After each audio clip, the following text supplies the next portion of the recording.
Olá pessoal, mais um vídeo aqui da parte de transmissão de energia elétrica. A gente vai resolver hoje o exercício 4.18 do livro Power System Analysis and Design, essa edição do Glover, do Overby e do Sarma, certo?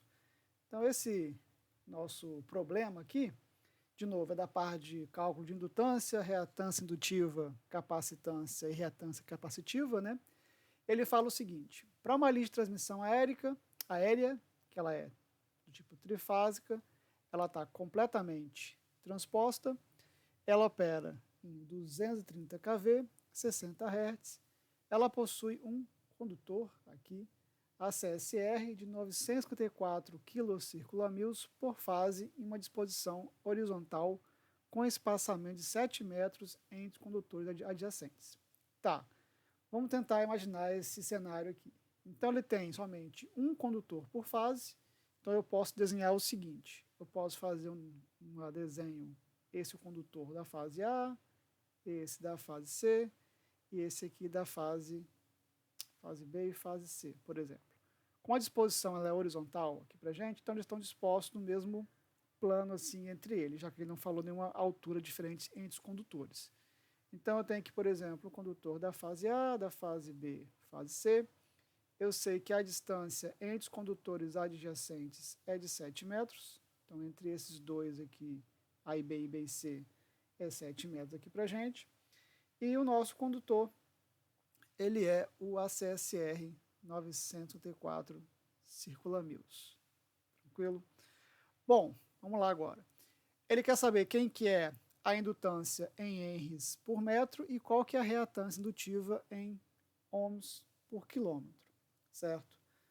Bom, vou fazer aqui uma divisão.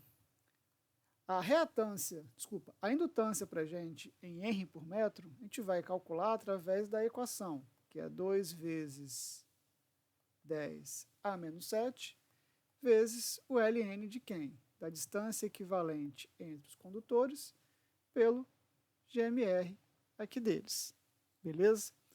Bom, nesse caso aqui em tela para gente, quem que é esse D aqui para gente? Vou fazer um pouco maior aqui a letra para vocês. Quem que é esse D aqui? Esse D aqui vai ser a média geométrica dessas três distâncias que a gente tem, entre A e B, B e C e A e C aqui para gente. Então, nesse caso, nosso D aqui, vou colocar aqui o nosso D aqui, ele vai ser uma raiz para a gente, uma raiz cúbica, que vai ser valor de 7, que é a distância entre A e B, vezes 7, que é a distância entre B e C, vezes 14, que é a distância entre A e C. Tá aqui para gente. Então, essa é a nossa distância média aqui para gente. Tá? Calculando isso aqui tudo, a gente vai ter um valor, que eu vou usar 4 casas decimais de aproximação, que vai ser 8.194 metros. 8 metros,8194 aqui para gente. Tá? Bom, um outro dado importante que a gente sabe saber é o GMR do condutor.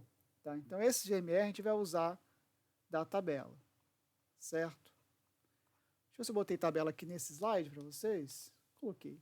Então, o nosso condutor, ele é o condutor de 954 kcirculamils, então 954 mil circulamils.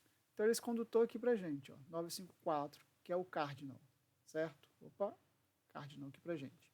Então, o GMR dele, na tabela aqui, o GMR é essa coluna aqui para a gente, beleza? Então, basta fazer o cruzamento aqui da coluna com a linha, que vai dar para a gente 0,0403 pés.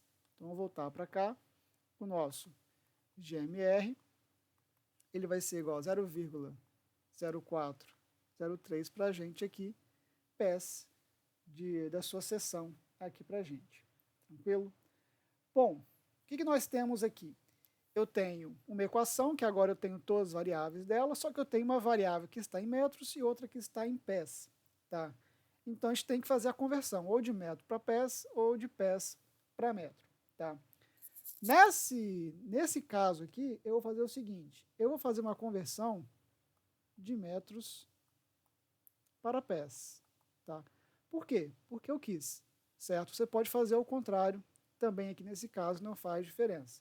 Mas Estou fazendo isso aqui para evitar divisão. Quando a gente vai dividir, no caso, voltar aqui, né, de metros para pés, eu faço a multiplicação por 3,281, certo? Se eu fizesse de pés para metros, eu pegaria esse valor que já é pequeno e dividiria ele por um valor, ele ficaria menor ainda. E como eu estou usando 4 casas decimais, talvez eu perderia um pouco de informação. Então eu prefiro, nesse caso aqui, fazer a transformação de metros para pés, porque aqui eu vou multiplicar esse valor. Tranquilo? É somente por isso aqui para gente.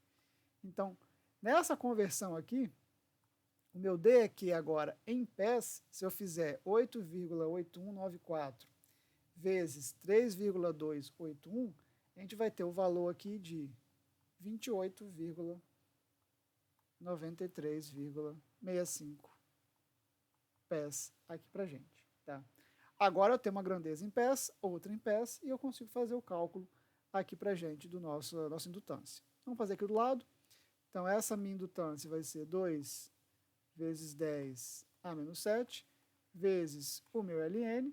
Nesse ln eu vou ter o d aqui, que ele vai ser 28,9365, tá?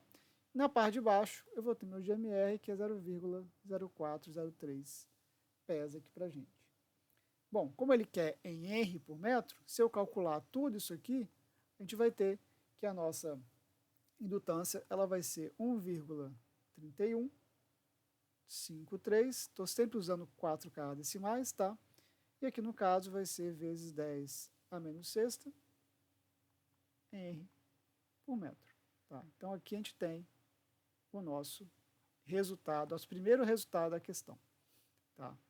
O segundo resultado, ele quer a reatância indutiva, certo? Em ohms por km. Então vou fazer aqui no outro lado, só para não ficar confuso ali. Então, a nossa reatância indutiva, ela é basicamente 2π, F, que é o ômega para a gente, vezes o valor da indutância. No nosso caso ali, a nossa indutância, que a gente calculou, ela está em R por metro. Para eu calcular em ohms por quilômetro, no caso, se eu fizer esse cálculo aqui, eu vou ter uma reatância indutiva baseado no nosso L ali, que vai ser em ohms por metro. Tá? Mas eu quero em ohms por quilômetro. Então, para eu calcular essa minha reatância aqui indutiva, eu faço ela 2π F L vezes 10 a terceira. E aí sim eu vou ter um valor de ohms por km. Tá? É somente uma modificação das variáveis, da unidade de medida das variáveis para a gente. Certo? Então, no nosso caso aqui, eu vou ter o meu XL, que vai ser igual a 2π. F, no enunciado ele falou que a frequência é 60 Hz, tá? A gente não está inventando isso aqui. E o nosso L aqui vai ser 1,3153 vezes 10 a menos 6 vezes 10 a terceira aqui para a gente. Calculando, aqui agora, nós vamos ter que o nosso XL aqui para a gente, ele vai ser de 4, cadê aqui? Eu fiz o cálculo em ohms por metro. Vou dar aqui para vocês, que eu fiz aqui, eu faço antes as questões, e eu fiz ohm por metro, deu um valor muito pequeno. 4,04, só que deu ohms por metro. Tá? Isso aqui não está multiplicado por 0,3. Para multiplicar por 0,3 isso aqui, esse valor aqui para a gente, vou até ajustar aqui, ele ficaria a menos 1, tá? E aqui seria quilômetro, caneta, seria aqui a menos 1, e aqui seria por quilômetro, certo? E aí, para ficar adequado, né, o nosso valor aqui para a gente de XL, ele vai ser 0,4958. Como é o 6 aqui, é 59 ohms por km. Tá? Então, esse é o valor final que a questão queria, que é 0,4959 ohms por km. Tá? Então, a ordem de grandeza, geralmente, a gente trabalha nesse valor, nessa faixa aqui. Tá? Que até o livro traz algumas questões que a gente vai fazer, ou já fez aqui nessa lista, nessa playlist aqui de distribuição, de transmissão, que ele também pede calcular qual que é o valor em ohms por milha, para comparar os dois, né? Porque nesses casos aqui, que é ohms por quilômetro ou ohms por milha, a gente tem uma variável, né, de uma ordem de grandeza que é 0, alguma coisa ohms por km ou 0, alguma coisa ohms por milha. Tá? É o que faz sentido na prática, porque linhas de transmissão são valores o comprimento delas geralmente em quilômetros, né? Dezenas de quilômetros para a gente. Então não faz sentido mostrar uma variável por exemplo, em ohms por metro, né? Ou ohms por pé, ou ohms por polegada, não faz sentido isso aqui, né? O que faz sentido é colocar esse valor em ohms por milha e em ohms por km, pela natureza da linha de transmissão. Tranquilo? Bom, essa questão era só isso mesmo. A dificuldade aqui, né, de você trabalhar, ficava realmente na parte da conversão de metro para pés, não poder esquecer esse fato aqui, tranquilo? E também fazer o uso da tabela dos condutores, certo? Bom, é isso. Um abraço a todos e vejo vocês no próximo vídeo.